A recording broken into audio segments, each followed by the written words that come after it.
God chose you. So you're going to have to fight more. You're going to have to do more. You're going to have to overcome more. But you're going to receive more. You're going to receive more. You who your bloodline been waiting for. And God chose you because he know he can trust you. He know he can trust you. He know you will keep faith when things go bad. He know you that you won't retaliate when people do evil against you. He know that you won't be conformed to this world, but you'll be transformed by the renewing of your mind. By the renewing of your mind, because you chosen. Big dog. Yeah, that's right.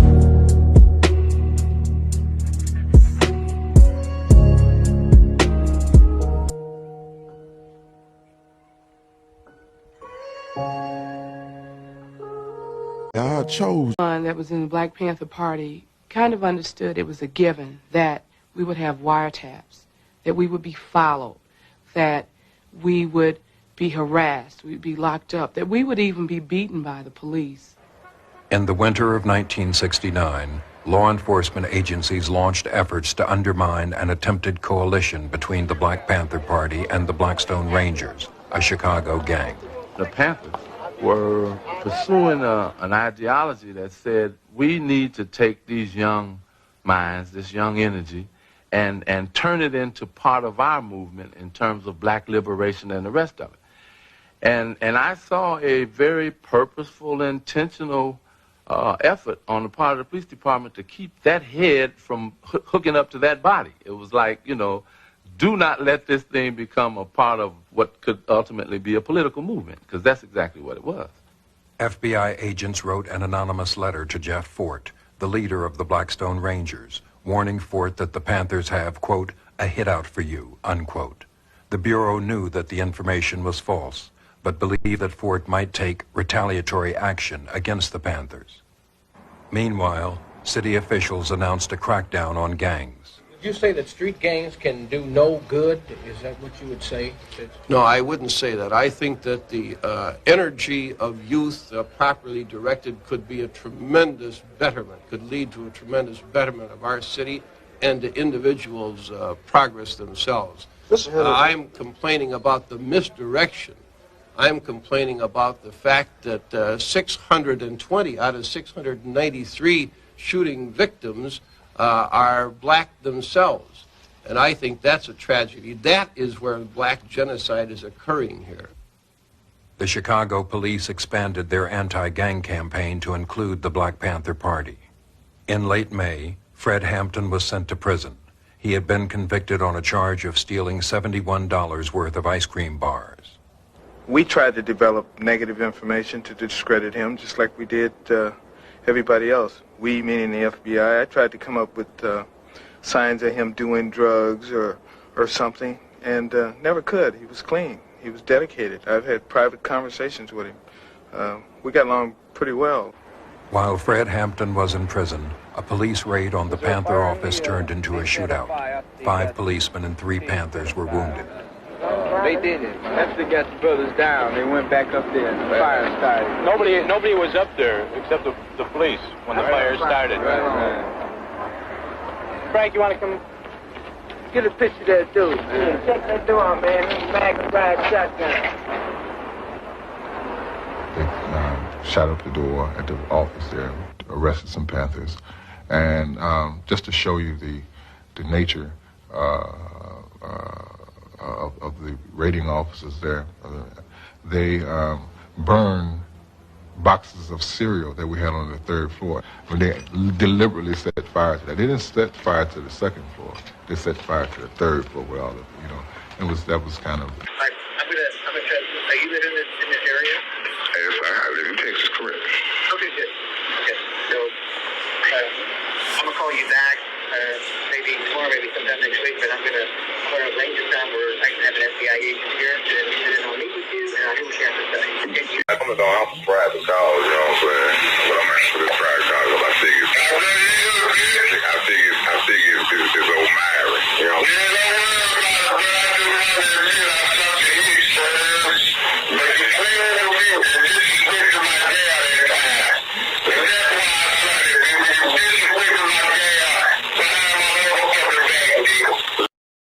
Private call. No, that's the shit you put it on the internet.com. What you talking about, man? Put my name out the band on band loaded nigga.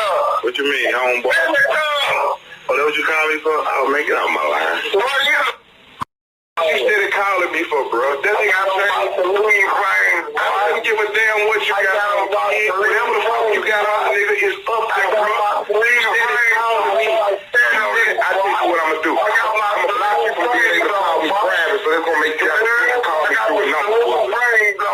I wouldn't give a fuck what you got on, nigga. It's up there. Coward ass bitch.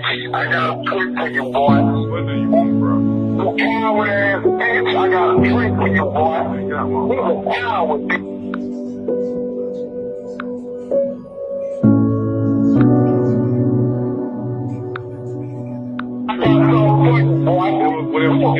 Whatever you got for me, do it, cuz. Don't call me out like just do your trick.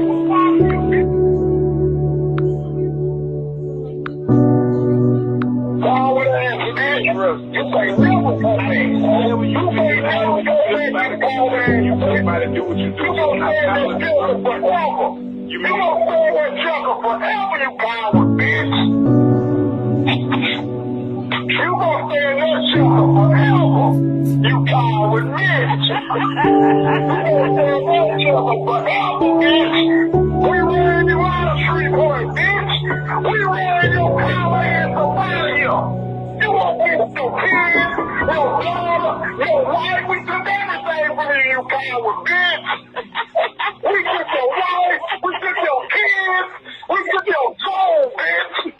Yeah, your coward ass out of here. You won't get we lose some. Get your butt back.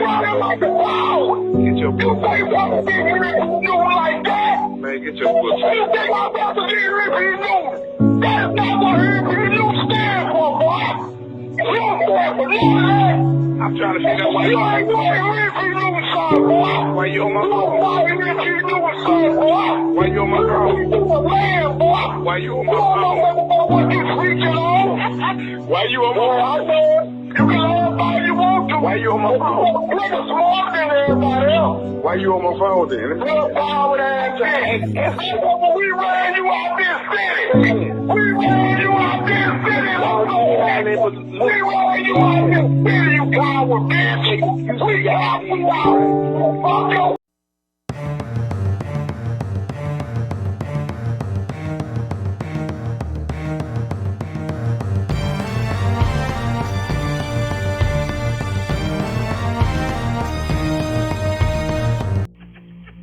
I can see old Rico Deuce down here since he talk all that motherfucking shit. He pull up on the side of the road real quick. When they come in there for a minute, put my blankets on, goddamn it, shit. Matter of fact, I'm gonna walk up here real quick. I'm looking for somebody, goddamn it.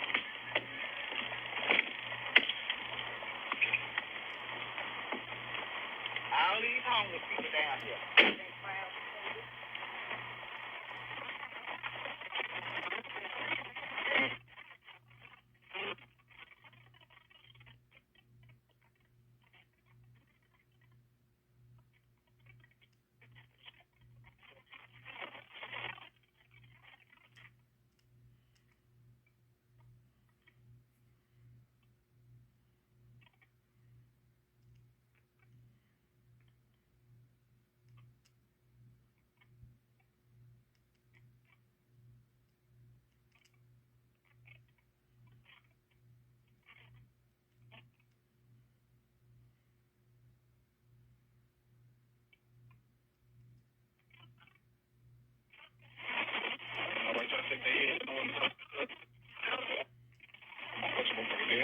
Obviously, it amazed me how you said that, not you but him, saying that how much he loved my pop at just a certain time. But here it is, you know about his son, you've been knowing about him since the day that I was born.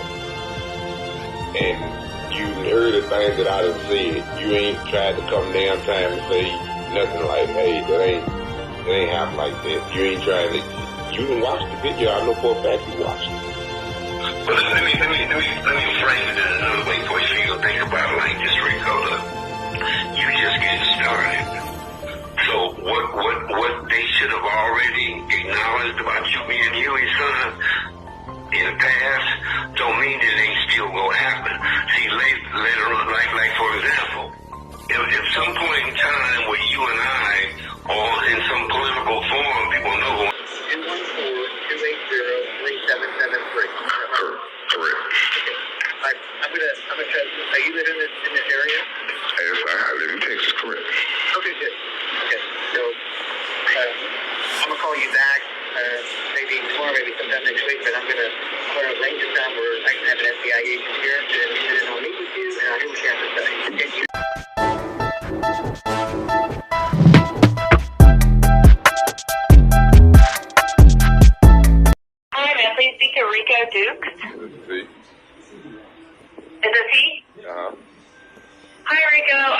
FBI in Dallas. I understand that you reached out to the U.S. Attorney's Office recently about an issue you're having, and I kind of just wanted to talk to you about that. Follow up with you. Do you want to tell me what's going on? Yes, ma'am. Which part would you like me to start from? The beginning would be nice. Okay, well, as you know, my name is Rico Dukes. I'm the son of Dr. Hugh P. Dukes, who was the leader of the 1966 Oakland, California Black Panthers. I'm sorry, can you repeat that again? I didn't understand that. I'm the son of Dr. Huey P. Newton, he was the leader of the 1966 Oakland, California Black Panthers. Okay, the leader of the Black Panthers in California. What about him? I'm sorry. I'm having a really time hearing you. Hold on, let me hold on. Got to have you on my earpiece right now. I was up in the sleep.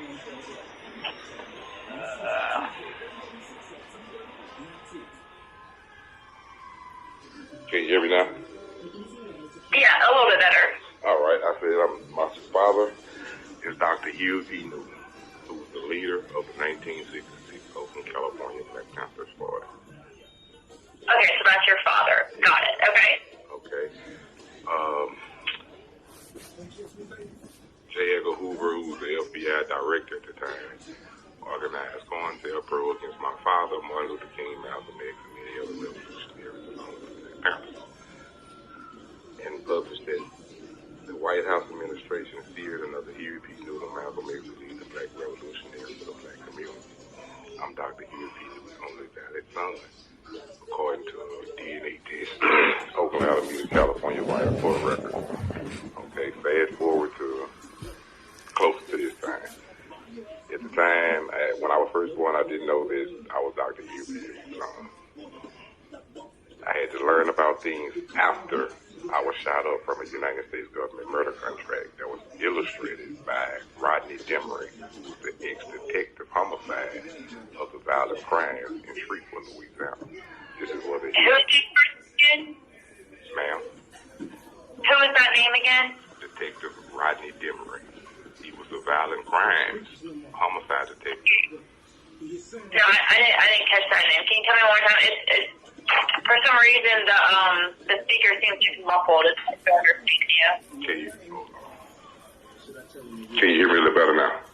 A little bit better now, yes, sir. Okay, I said Detective Rodney Demery, where he was an ex-detective, Shreveport Homicides Violent Crime Unit. He was also the leading detective on my case that night. He is the in-law of my ex-wife as well, who was also illustrated within this murder contract. I have documents of people that took part in this case confessing this to me. I have documents of the United States government labeled me deceased for over 11 years total. But I came across a document in 2018 from the Dallas, Texas Federal Court.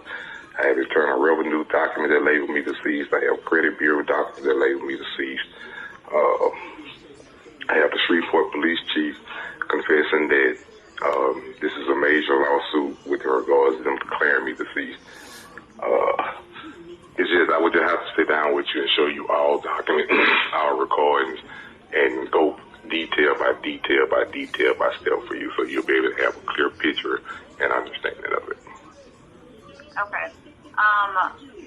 Describe, instead of, I know we're not sitting down with each other right now, but describe what these documents are and what they tell us. Okay. Death certificate documents, those for my father, that just validates who I am. Blood test documents validate who I am. The documents that validate that me being deceased come from Dallas, Texas Northern District Court Judge Ken K. That declared publicly that I was deceased. It says return to sender. Are you saying you were declared a thief? No, deceased. Oh, deceased. I'm sorry. Okay. All right. Judge. I apologize for my hearing. I need to probably get that checked out. Okay, so you were clarified deceased. Yes, ma'am. I was declared deceased September 18, 2018, with inside. 2019, you were declared deceased? September. September. September the 18th of 2018. This is when I seen the documents. Yeah, this is when I seen the documents within the Dallas, Texas Federal Civil Court Division.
Okay, so if I'm understanding it correctly, the U.S. government has sent an hit out on you because you're the son of the Black Panthers founder, and because of, I guess, the notoriety with him, it kind of fell on you, and that's why they're out to kill you. Is that right?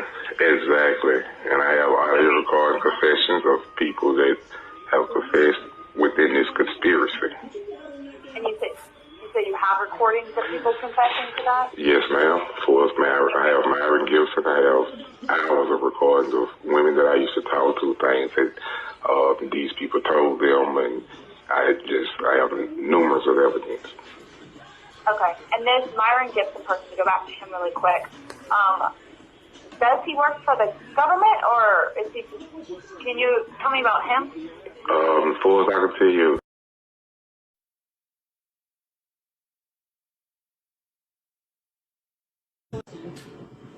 I guess crossing a real nigga wasn't enough, so they had to pay some pussy bitch niggas to wet Reek up.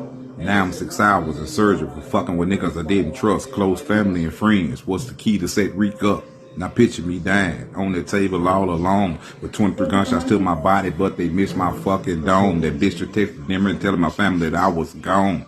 Now my fucking kids in this world all alone. My son voice saying, Daddy, please don't leave home. I gotta fight and I gotta stay strong, cause I don't want to leave my kids all alone. They tried to murder me, to silence my speech, knowing Yahweh sent me here to preach and to teach. I'm truly blessed by the best, is why my touch is unique. You feel my voice in your soul as you hear and you speak. They tried to murder me. Expected y'all is coming, you know what I'm saying? Album dropping soon, bro. You know what I'm talking about? My touch is unique. You feel me? Name of the song. Street Tales album. Let's go! Chance to win at home!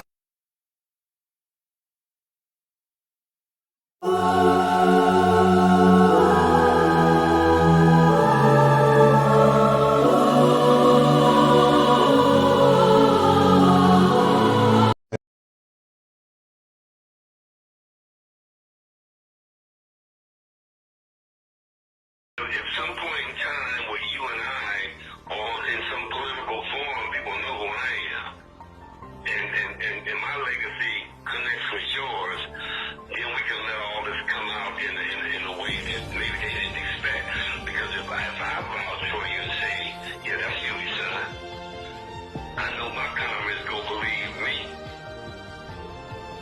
I know Deruba will. I know Bilal will.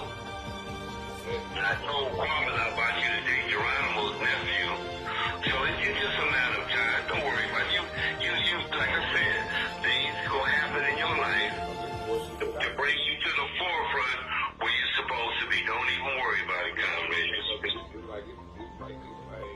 I know the Creator, I know God make everything happen at a certain time. You know, it's like, hold on, you now.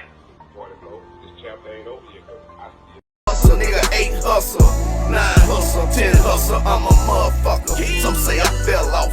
I told them watch my chucks. Endorsement deal shook back $100 million. She like me, did numbers, now I'm nominated. My in this White House comment line, may I have your comments with the president? Yes, ma'am. If the American people stood up from the injustice that is from the police killings, would that be justified? We never broadcast our military maneuvers for military reasons. We might broadcast them for political reasons, which we've done in the past. This time, the game is a very serious one, and we're not willing to play it, matter of fact. That we're serious, and whatever we do, we'll do that, and we operate on the axiom that in order to say what I want to say, I can't do what I want to do. To do what I want to do, I can't say what I want to say. Therefore, observe our actions and you'll know what I want to say.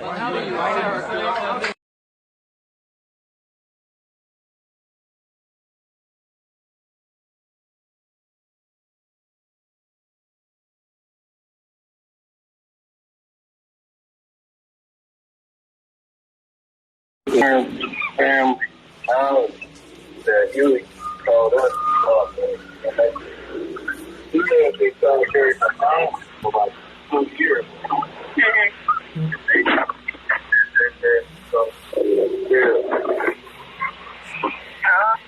he the only man in my dad's siblings that didn't have no kids, man. Well, they said they do things to their food. Yeah. No, so they do something to the food too. Yeah. And he inmate public enemy number 1. Derek Over made them public enemy number 1. Oh,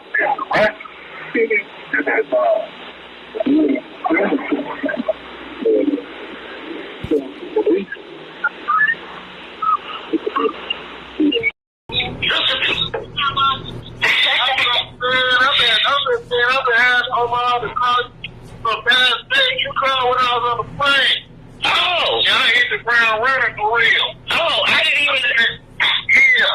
even know I had got you. I thought that the phone said, I didn't know. I got a message. Right.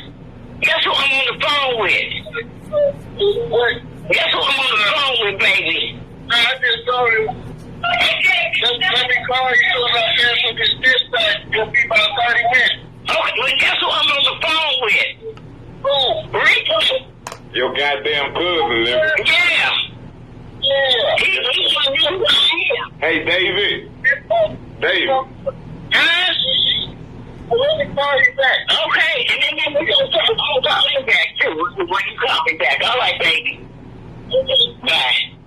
Fine, and you just call me back.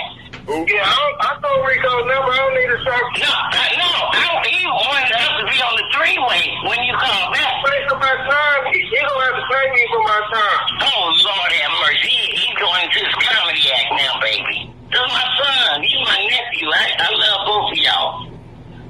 Rick, you don't even know Rico, huh? He tells us already, Rico. He's my son. I'm adopted him. David,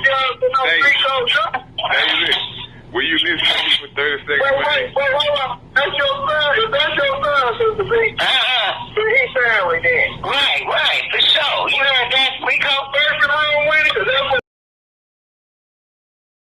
A skeleton crew with a free ambulance program in Winston-Salem, North Carolina.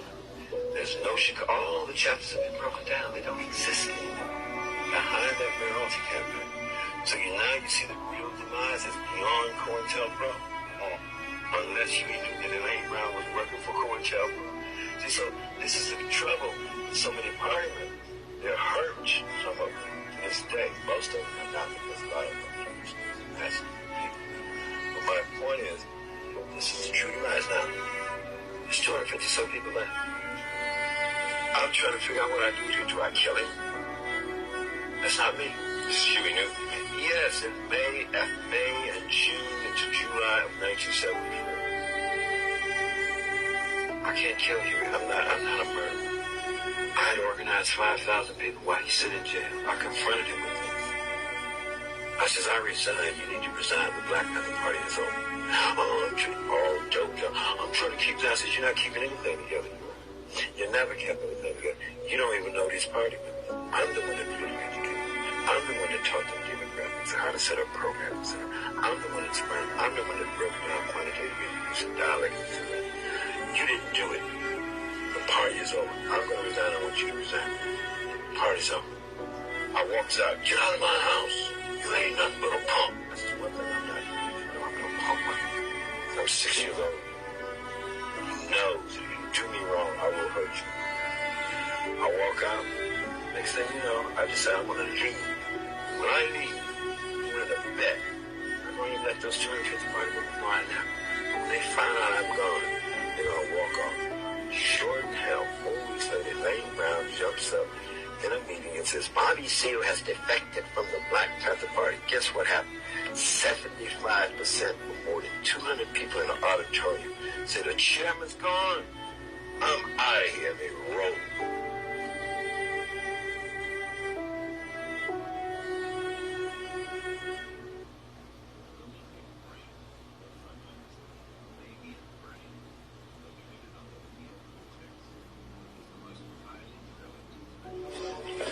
This is Red from FSNither.com and from true story of the King, son of U.P. Newton, autobiography. This is a true story. Elaine Brown was in effect the party's second in command. Bobby Seale remained as the party's co-founder and party chairman. Then one evening at a small dinner party at Newton's place, Newton was angered over Seale having failed to discipline someone. Newton called Seale a punk. Seale tried to fend off the attack by telling Newton that he loved him. Newton ran it on about how it was he, Newton, who had founded the party and had taken Seale along for the ride. He had his guards beat Seale. He told Seale that he was kicked out of the party and told Seale to get out. And without the shoes that he had taken off for comfort, Seale escaped down the hall to the elevator. Bobby Seale then left Oakland, moving to Philadelphia and to the home of his wife's family. And in place of Seale as party chairman, Newton elevated Elaine Brown to that position. So, this is what Seale was talking about in his interview right before that, when he said that he was at a party at Newton House. He just left that part out, that he had got beat very badly at that party. He had escaped down the fire escape. This is why you heard him say in the interview, he started to kill Hugh. But this was before, right? All this was the same night. But this was, when he thought this, leave it after that, my father had him beat, like my father had read his thoughts. Now, when he went to Philadelphia, him and my father didn't talk no more until 1989, 5 months before he was killed, when Frederica reached out to Bobby Seale and asked Bobby Seale to give my father a job. But if my father had wanted a job from Bobby Seale, he could have reached out to Bobby Seale himself. Now, at this point in time, Frederica was the one who had all the records and files to the Black Panthers. Now, as you see, after my father was murdered, everything went to Bobby Seale was the founder. Bobby Seale was the this, he was that. And if you look at all old records, it never mentioned Bobby Seale as the founder. It always mentioned Bobby Seale as the co-founder. None of this started until after my pop was murdered, which was August the 22nd of 1989 in Oakland, California, 4 days before my birthday, which is August the 26th of 1979. He was murdered 10 years and 4 days after my birthday. 4 days before my birthday, 10 years after my day I was born. I'm here to set the record straight, the son of Dr. Huey P. Newton.